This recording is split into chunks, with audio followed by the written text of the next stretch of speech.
Welcome back, everybody. This is Chapter 2, Part 8, the last part in the Chapter 2 lecture series. This last set of topics is all about the geographic technologies, particularly the field of remote sensing and geographic information systems. Well, what is remote sensing anyways? Technically, remote sensing is being able to tell something about something else without being in contact with it. So technically, your eyes are remote sensors. Just regular old photography is a type of remote sensing. Or if you've been to a doctor's office and have gotten an X-ray or an MRI, those are types of remote sensing, being able to tell something about something else without being in physical contact with it. Usually in geography, though, it means aerial photography and satellite imagery.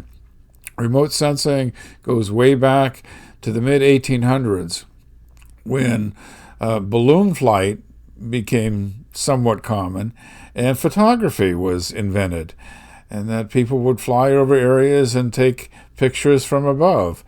And also something that's been tried is that in order to get pictures from above, putting timing cameras on carrier pigeons and then having them fly over areas or fly over enemy troops and so forth and take pictures. I always think that they ought to have little helmets on them since they contributed to the war effort. All right, remote sensing. Well, aerial photography is great because it gives you the big picture, what is there. So in order to map out areas, and especially some areas that are hard to get to, aerial photography has been one way, and we've been able to add quite a bit to the data. Also spying from above as well has also been done. One of the great things about the new technologies in remote sensing is that remote sensors can take pictures of the invisible. Sometimes information, images may be picked up that the human eye can't see. Most people are familiar with the electromagnetic spectrum. We only see one small portion of the entire electromagnetic spectrum. But if you look for things in the near infrared and far infrared, things like heat scanners or thermal scanners or radar wavelengths, can show us some things that we wouldn't normally be able to see. So pictures of the invisible. And there's a distinction between just taking a black and white photograph of something or even a color air photo, and that's different than an infrared photographic image. It's different from taking a thermal image. That's different than taking a radar image. And also in your readings you come across the term false color image. What does that mean? Well, here's one way that satellites can take pictures of the invisible. Let's see, sun shines down on the ground. That's what we're looking at here. Sun shines, and it gets absorbed and reflected by all kinds of surfaces. And how the different surfaces absorb or reflect in many different ways says something about them. And so that reflection can be picked up by the satellite. They're measuring reflected solar radiation. That's what's shown in this example. All right, so they're just the satellite's flying over. It's picking up reflected sunlight. Now, would they be able to see anything if it was night? Well, not much. Like air photography, it'd be a good idea to do this in the daytime or have the satellite look in the daytime. Now, there are types of satellites that can look at things when it's night or when it's obscured by clouds. But in this case, what you're measuring is the percent of reflectance coming off the ground. Cut to the chase here and show you this one example. All right, this is looking in the near infrared band.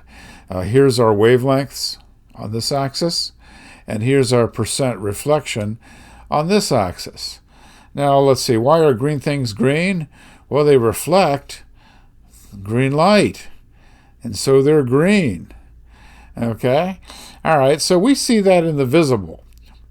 Now, let's say that you were flying in an airplane over a football field, and you wanted to know, is that natural grass or is that artificial turf?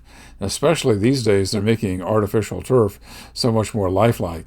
How would you be able to tell the difference between the artificial turf and the natural grass? Well, if you were taking a regular color photograph flying over, it would pick up as being green, and so how would you know? They both would be green.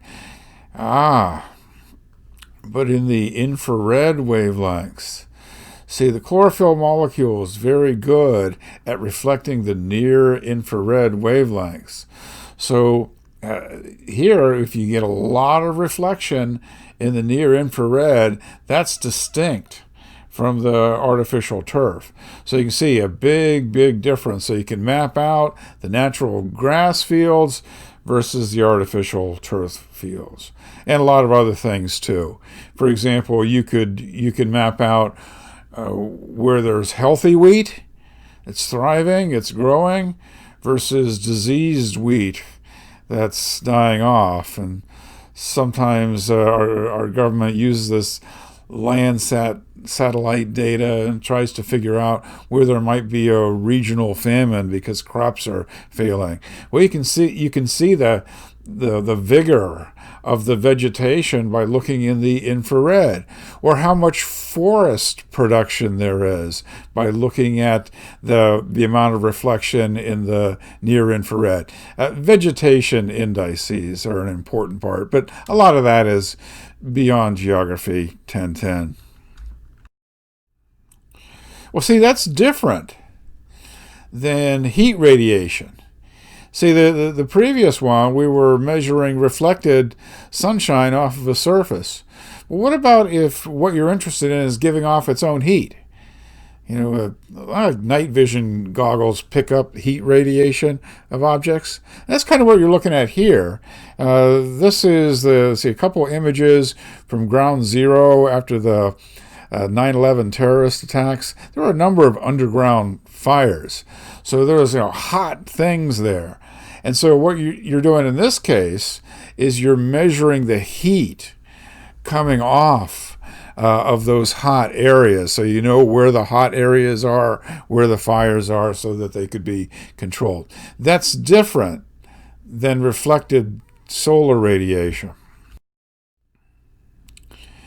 And that's different than radar, radio detection and ranging. In this case, this is SLAR radar.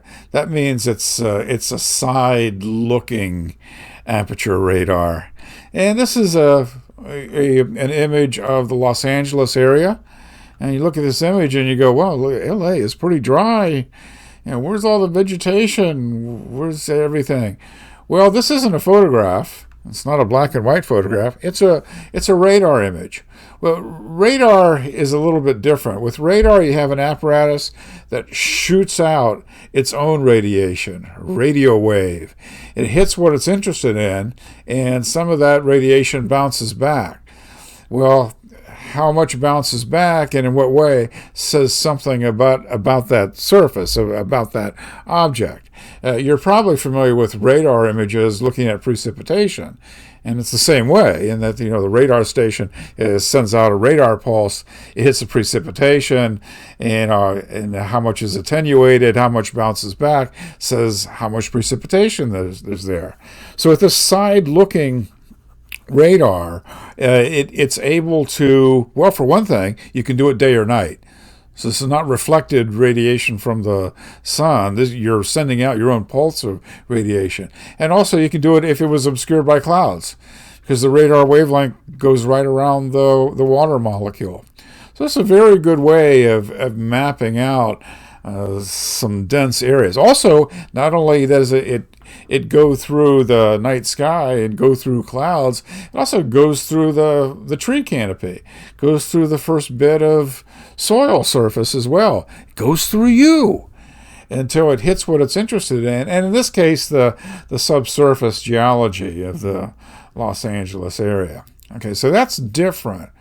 Radar is different than thermal, which is different than aerial photo, even a color aerial photo, or even infrared photography. Now, for a long time, America relied upon the Landsat series of satellites, land satellites, continuously orbiting, measuring and monitoring the world resources, looking in different portions of the electromagnetic spectrum. And it was interesting to see that if you looked in some portions of the electromagnetic spectrum, you could see things that you couldn't see in the other portions of the electromagnetic spectrum. So we've been able to find out a lot about our world and what's there with this Landsat satellite imagery. Now, there are a number of other satellites, and other countries have also gotten into the act and put up their own satellites too. So a lot of this is going on. We looked at this image way back in Chapter 1. This is a Landsat image, and you can see where the border between the United States and Canada is. Because over here you have a false color image, infrared of the vigorous vegetation growth on the American side.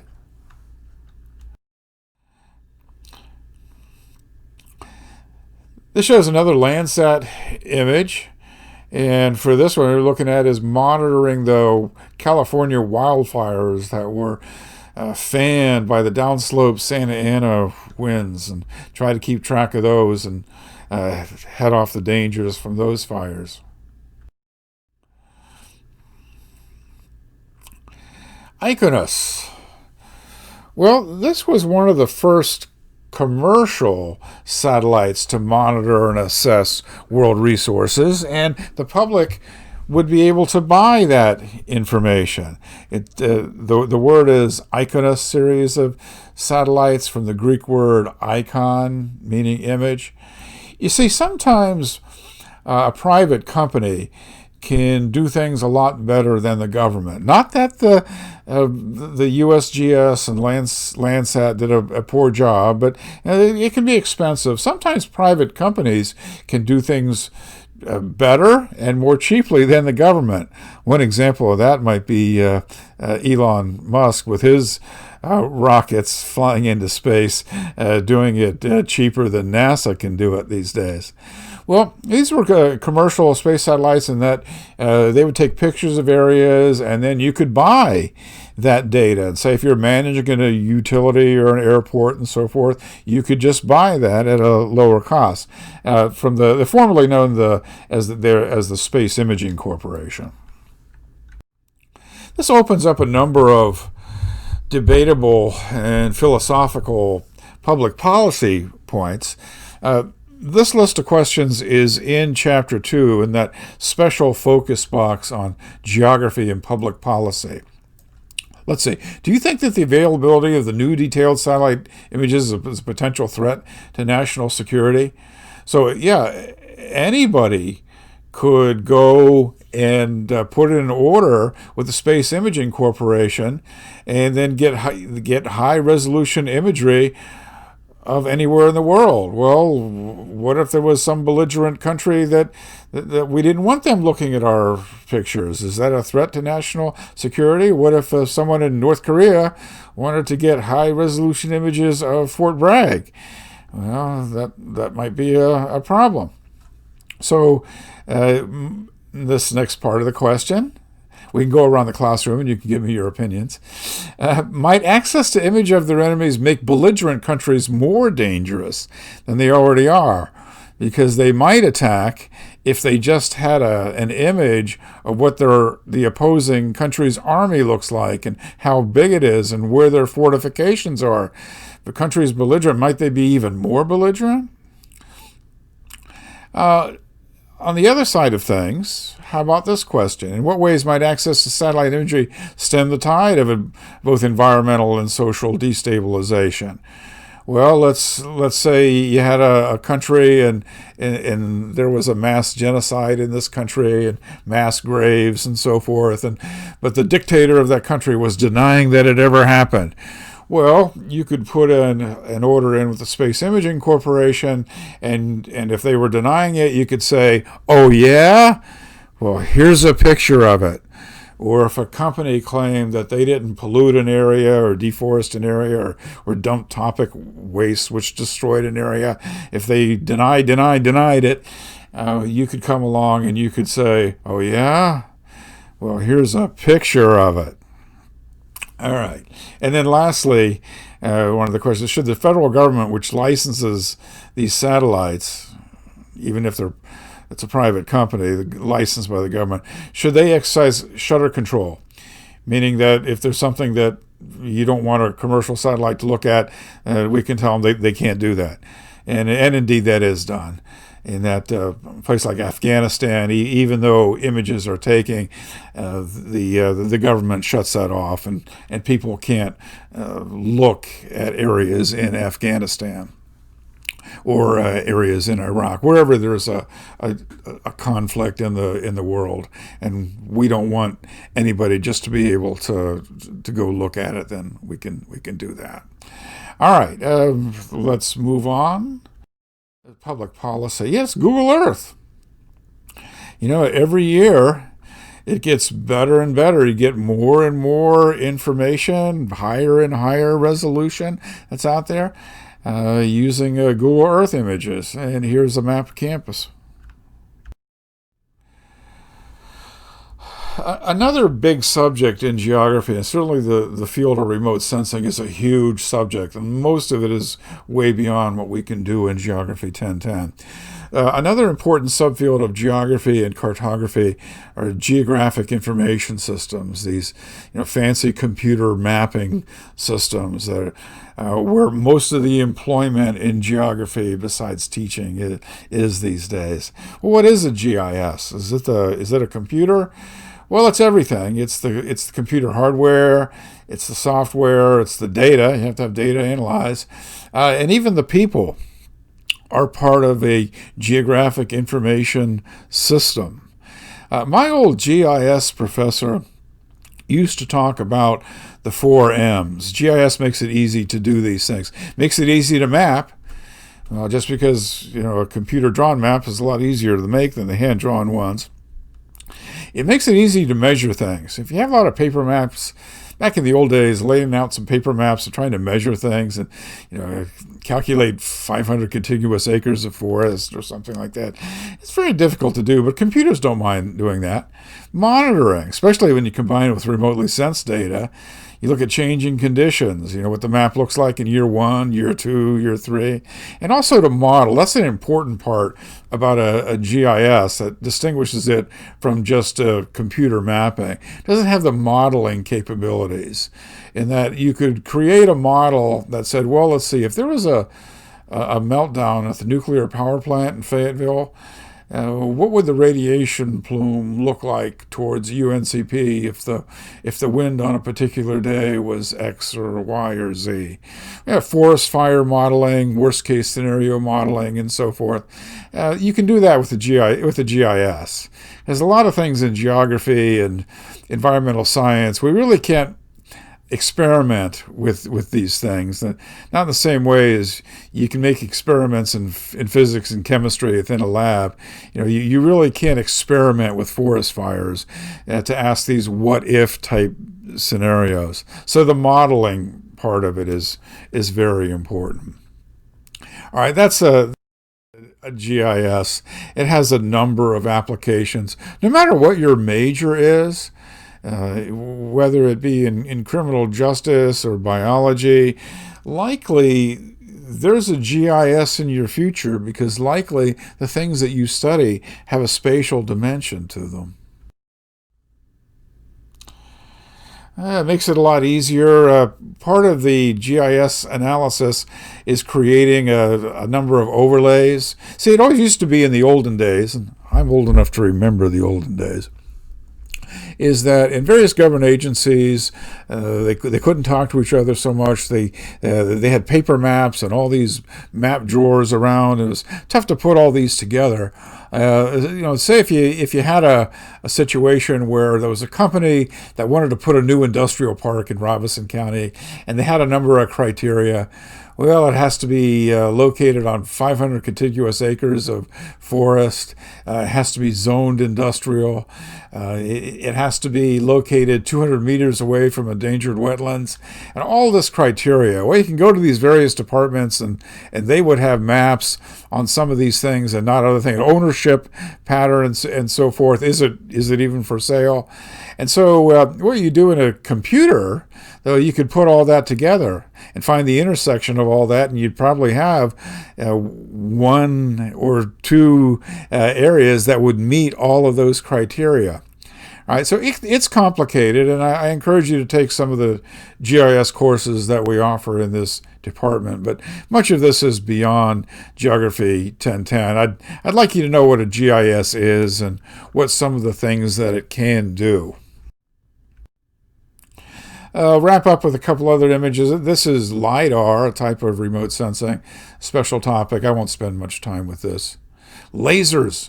Can you make maps out of lasers? Sure you can. How about this one? It's a LiDAR image. Light detection and ranging of an area of Robeson County. And it looks like Robeson County looks like the surface of the moon with all those craters. Well, what those are the famous Carolina Bays swamps, and they really jump out at you on this LiDAR image. All right, so very often GPS, global positioning systems, and GIS, geographic information systems, and remote sensing are often integrated into a total system of monitoring and assessing what we have going on. All right, if you're interested in the geographic technologies, our department offers a number of courses in them. And I hope to talk to you after class or in my office if I can give you some more information about that. Guess what? We finally finished Chapter 2. All right, we'll move on to another subject next week.